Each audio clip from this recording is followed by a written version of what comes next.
Oi, vamos iniciar a nossa aula de História. Gostaria de avisar que na sexta-feira, devido ao nosso feriado, nós não teremos vídeo no nosso canal. Retornaremos com os vídeos das aulas do dia a partir da segunda-feira.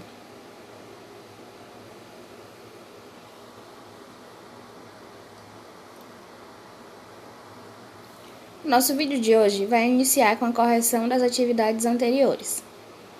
Mas assista esse vídeo com bastante atenção até o final, pois nele vocês vão encontrar a explicação do assunto de história, o diário e a atividade do dia. Lembrem de copiar o diário e o caderno, atentando-se à data. Então, acompanhem a correção e logo depois iremos falar sobre as primeiras vilas e cidades, como elas foram formadas.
Antes de iniciar a nossa aula, vamos entender um pouco mais sobre a palavra donatário. Vamos entender o que donatário significa.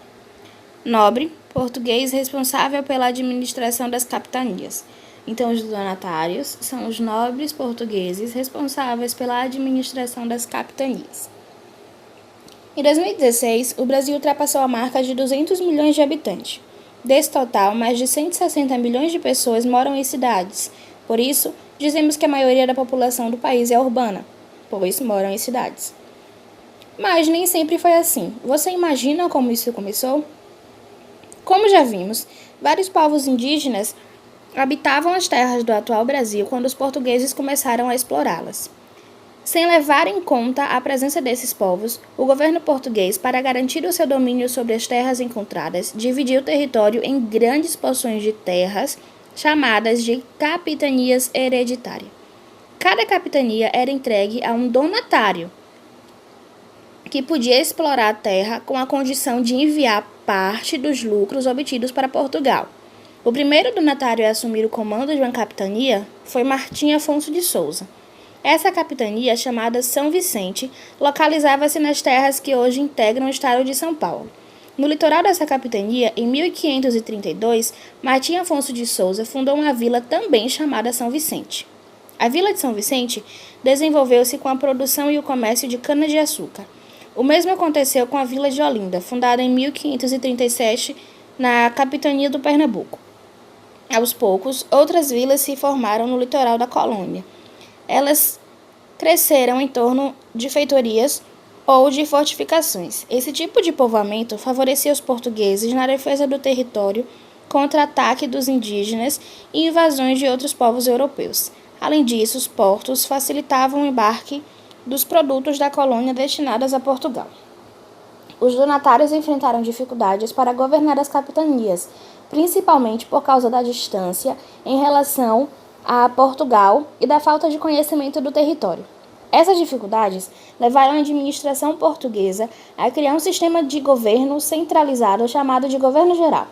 O primeiro governador-geral foi Tomé de Souza, que chegou à colônia em 1549.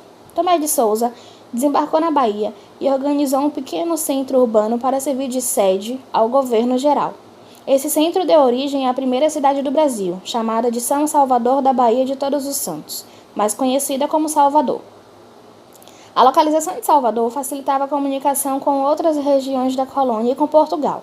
A população era considerada grande para a época, cerca de 1.000 pessoas. A maior parte desses habitantes vinha de Portugal. Entre eles, havia milhares de pessoas militares, religiosas e funcionários públicos.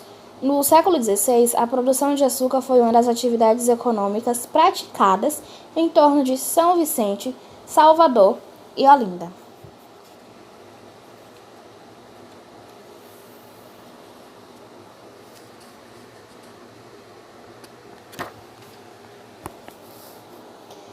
E agora, vamos saber como era a vida nas vilas e cidades.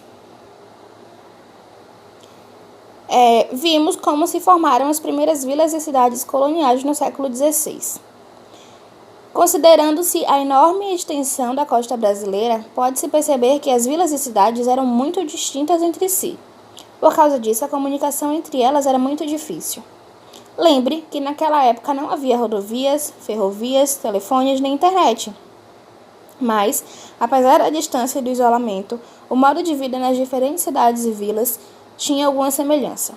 A maioria das pessoas ficavam mais tempo no campo trabalhando na lavoura e nos engenhos de cana-de-açúcar. Só às vezes iam para as cidades, nos dias de festa ou de feira, por exemplo.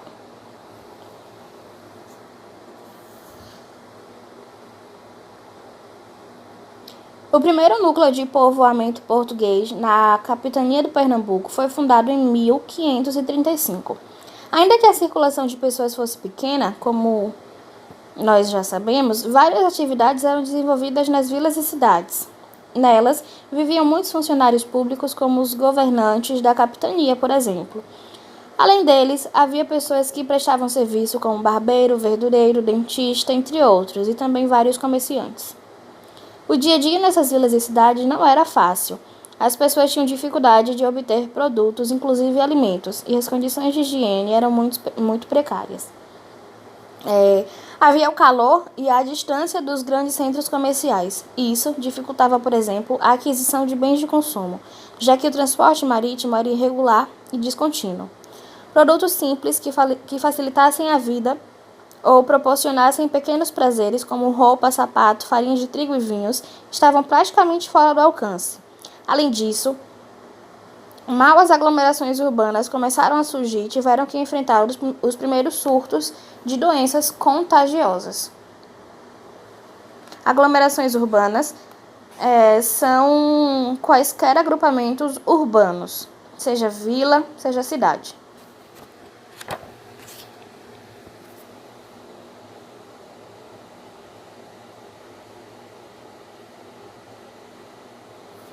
E aí nós temos nosso diário. Para responder a atividade, vocês podem buscar apoio nas páginas 48 a 51. Assistam ao próximo vídeo para responder a atividade de religião. E estude o capítulo 4 de História. Agora, vamos à nossa atividade.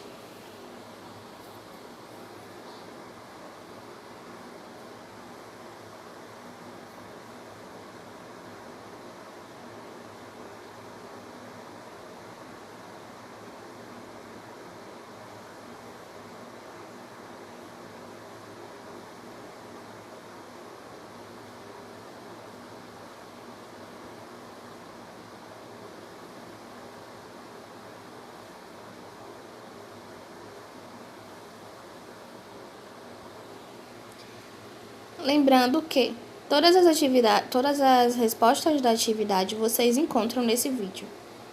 Tá certo? Então o vídeo fica no canal, vocês podem voltar o vídeo, assistir novamente, ouvir com atenção o que eu tô falando. E certamente vocês vão encontrar as respostas para essas questões. Lembrando também que vocês podem e devem usar o livro de vocês como apoio, tá certo? Então, leiam o texto do livro para que vocês possam responder à atividade.